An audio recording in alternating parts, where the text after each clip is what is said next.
Hey guys, my name is Seth Caldwell, and today I'm going to be doing my intercultural speech with a kid I met at my high school. His name is Romel Mendoza.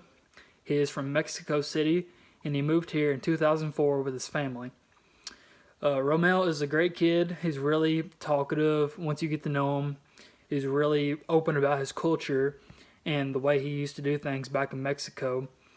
And he's just really brought that culture here to the United States and is really good at representing it. So I thought, who better to do this interview with than Romel? And yeah, so here we go. People of other cultures that live in our communities lead drastically different lives. Their music, religion, and hobbies are far different than our own and shape them into unique people. As a result, they can inspire others to be more diverse. Now, Romel is a big music fan, and he likes all types of music, even American music like modern rap, country, and all these modern musics that we're usually listening to today. But what he listens to a lot is his own music from his country in Mexico. He grew up listening to artists like Paulina Rubio, Espino Paz, which is his favorite artist, and Chetes. His favorite song is El Próximo Viernes by Espinoza Paz.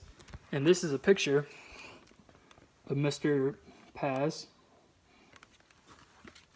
He wanted me to tell you to go listen to the song and see how you felt about it.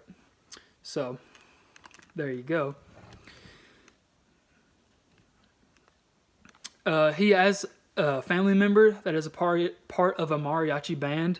It's actually his grandfather, and his grandfather got into mariachi at a young age, and he's been doing it for a lot of his life. And mariachi bands are a big staple in Mexico, and they are really prevalent in celebrations such as Cinco de Mayo, which is a big celebration in Mexico and in the United States. Here's a picture of Cinco de Mayo Day celebration. You can see all the brightly colored outfits and hats and the dancing that is going on as a part of Cinco de Mayo celebration. His religious background can introduce others to different ways of thinking and processes of praying and meditation. He was born and raised Catholic and attends Mass every Sunday at a church in Lebanon, Kentucky, which is where I live. He grew up Catholic. A lot of Mexicans are Catholic, although this is not the case with all Mexicans. Mexicans usually, a lot of them are thought to be Catholic because of the missionaries and stuff that happened back in ancient history. But actually, there are a lot of cultures and a lot of different religions in Mexico. He prays with his family by lighting candles for afflicted people. You can ask like a lot of kids that have been to Mexico or hail from Mexico. A lot of the times they will light a candle in prayer and meditation for a person that is sick or is dying or, who's hurt. This is their way of kind of like giving an offering to that person.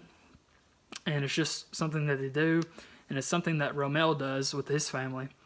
He told me that he lit one for his uncle who is suffering from Alzheimer's right now, and they light the candle every night, and they pray beneath it. They kneel beneath the candle, and they pray for, they say a rosary, which is a Catholic prayer system, or they say, so many Hail Marys or so many Our Fathers or all these kinds of prayers, and just trying to get the person better through meaning of prayer. A massive religious site in Mexico is Our Lady of Guadalupe, which is actually in Mexico City, where Romel Mendoza is from. Now, it's actually really interesting because this shrine, my grandpa visited, and he said it was awesome. You could feel like the religious energy in the room when you saw this, the shrine. And here's a picture of the Pope visiting the shrine of Our Lady of Guadalupe. And it's a really, really, really interesting place to visit. And if you haven't done it, then I suggest you do it because it is supposed to be an experience like none other.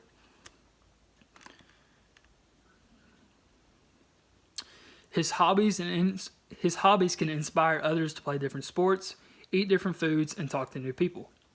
His hobbies include drawing, playing soccer, and hanging out with his little brothers and cousins. This is a part of his everyday life.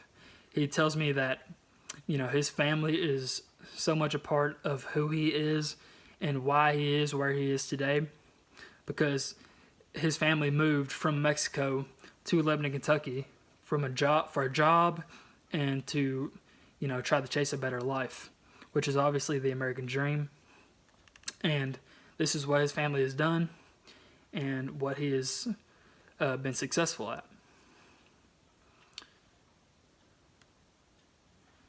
He says that we speak Spanish, cook traditional food, and listen to traditional music.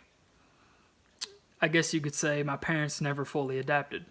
Romel moved here in 2004 and started to learn English. He can speak English pretty well for the most part, but his parents are not so much. They're still stuck in the Mexican culture side of things. They speak Spanish. A lot of their customs and traditions are still the Spanish way.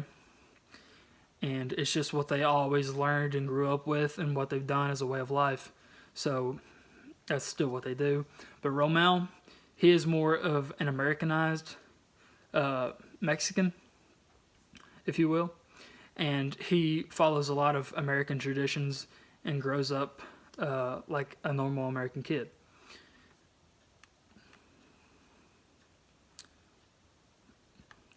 He says when he finally got big enough, his dad pushed him to play soccer, like a lot of his other family members. His dad was actually a really good soccer player back in the day on his team in Mexico. And he is really good at drawing. He takes a lot of inspiration from American artists such as Bob Ross and Dan Brown and other American artists such as this. He really loves to paint, draw, and I've seen some of his drawings and they're really good. I don't have any to show you today, but trust me, they're pretty good. The last question I asked Romel was, what advice would you give to someone wanting to learn about other cultures? And he said, I would recommend talking to all kinds of people. That's how I learned, and I think it's best to speak to real people about real life. I can highly back up this quote. If you're wanting to meet new people and have new experiences, learn different things, then the best way to do this is to talk to other people. You can read a lot in a book or on a website, but when you want to get to know the heart and the reality of a culture or something new, then the best way to do that is by talking to someone or actually doing something with someone that has done this and has been through this. This way you can get the best experience possible and learn as much authentic information as you can. Thank you.